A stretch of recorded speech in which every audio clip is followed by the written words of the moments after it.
The war horn echoed through the Imperial Senate chamber, a deep, resonating blast that had preceded every major conflict in Vexorian history for the past 3,000 years.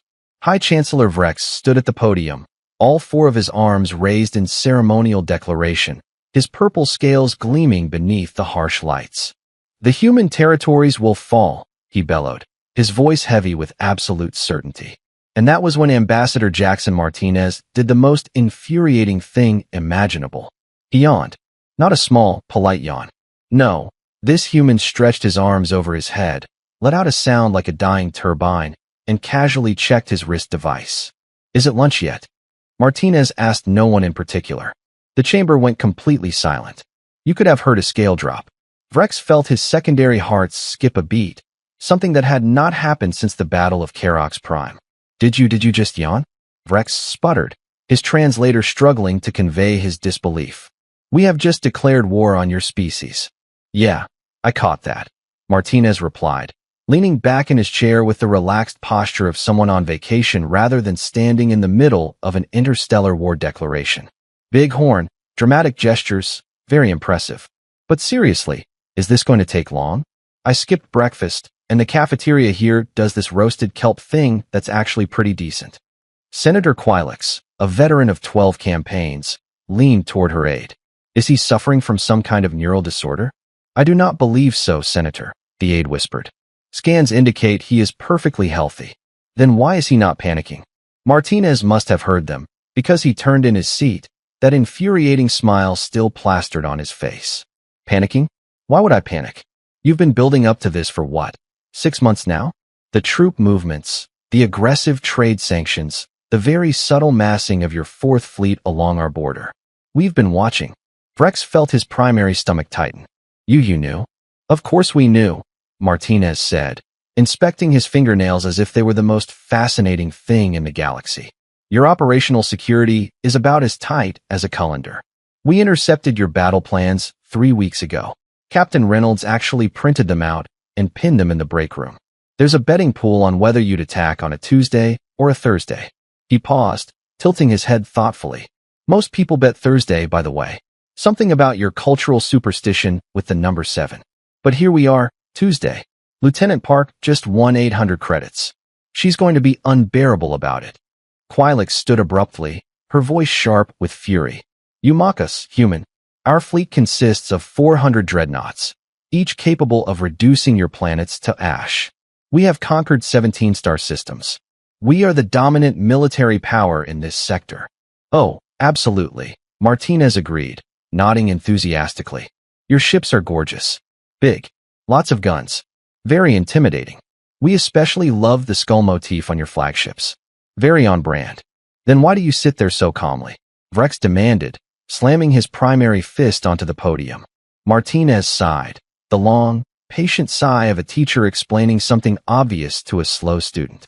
"Because, Chancellor, you're not the first ones to try this.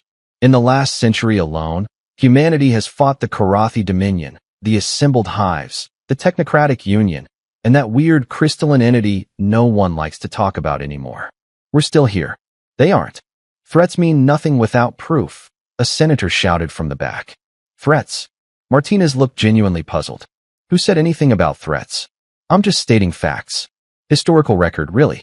Here's how this goes. You send your fleet, we defend ourselves, things get messy. Eventually, someone on your side realizes this was a terrible idea. Then we have peace talks, sign treaties, establish a demilitarized zone. And 10 years from now, we're probably trading partners." He stood, brushing imaginary dust from his suit jacket. "Or," he added, "we skip all the unpleasant dying and destruction and go straight to the peace talks. Maybe over lunch? I hear the kelp is excellent today." Vrex felt something unfamiliar crawl into his chest. Not fear, but uncertainty. "You believe you can defeat the Vexorian Empire?" he asked quietly. Martinez met his gaze. For the first time, the smile vanished. "Chancellor, I don't believe anything," he said calmly. "I know. We've done this dance before. It always ends the same way." He turned toward the door, then paused and looked back. "So, war now or after lunch? Your call." 3 days later, the Vexorian 4th Fleet entered human space with all the subtlety of a supernova. 400 warships, engines blazing and weapons primed, ready to demonstrate the full might of an empire that had never known defeat. Admiral Corvus stood on the bridge of the Imperial flagship Retribution, watching the tactical display with satisfaction. The human colony of New Perth lay before them, a modest settlement of only 2 million inhabitants, perfect for making an example. Scanners detect minimal defensive installations, his tactical officer reported. 3 orbital platforms, 40 fighter craft. No capital ships in range. Pathetic, Corvus muttered. Open a channel to the colony. Let them know their time has come. The communications officer worked his console, then frowned. Sir, we are receiving an incoming transmission from the colony. Already? They surrender before we even fire. Corvus allowed himself a small smile. Put it through.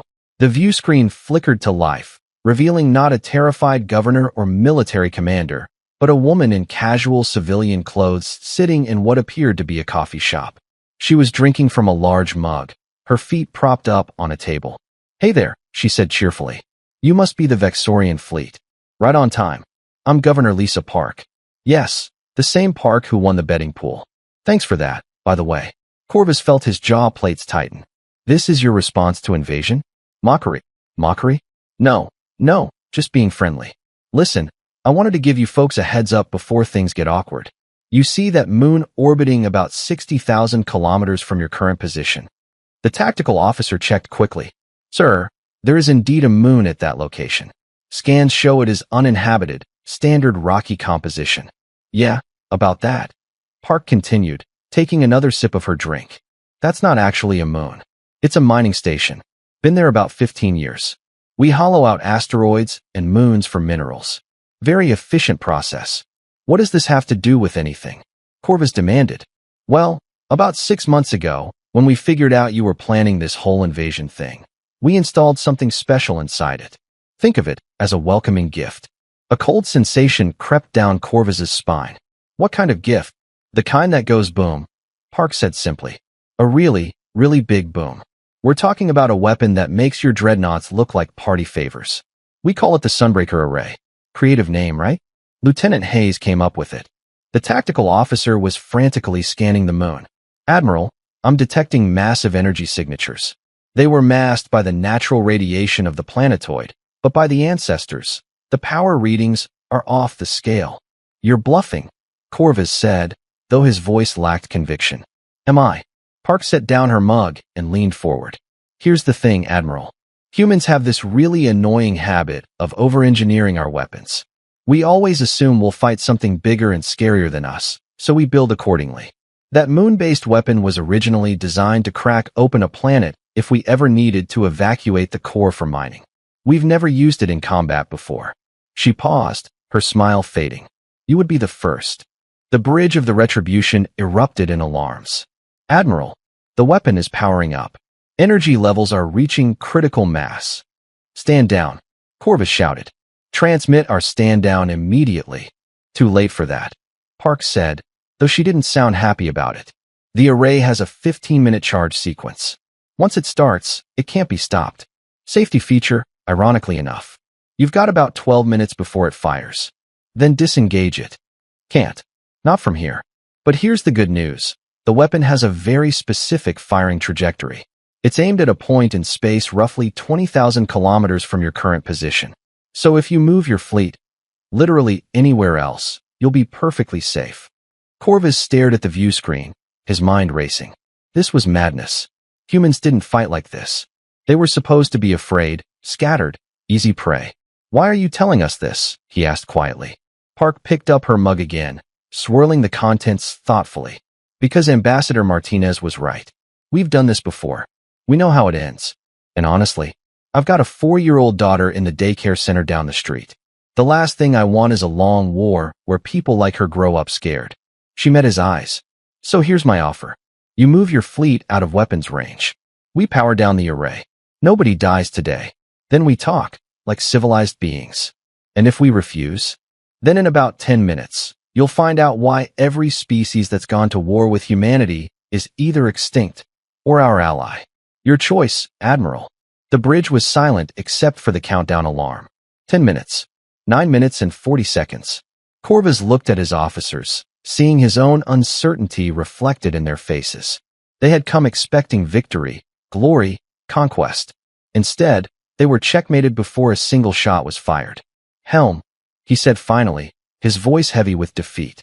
"Move the fleet to minimum safe distance." "Wise choice," Park said, warmth returning to her voice. "Oh, and Admiral, when you get back to Chancellor Vrex, tell him Ambassador Martinez is still available for lunch. The kelp really is excellent." The transmission ended. As the Vexorian fleet withdrew, Corvus realized something that made his blood run cold. The humans hadn't won through superior firepower alone. They had won because they had planned for this exact scenario months ago. Every move, every contingency, every outcome calculated and prepared. They hadn't been lucky. They had been ready. And that, Corvus thought as New Perth disappeared from his view screen, was far more terrifying than any weapon. If this story entertained or taught you something, please like and subscribe to our channel. It really helps us grow and bring you more stories like this. Thanks for watching, and see you in the next story.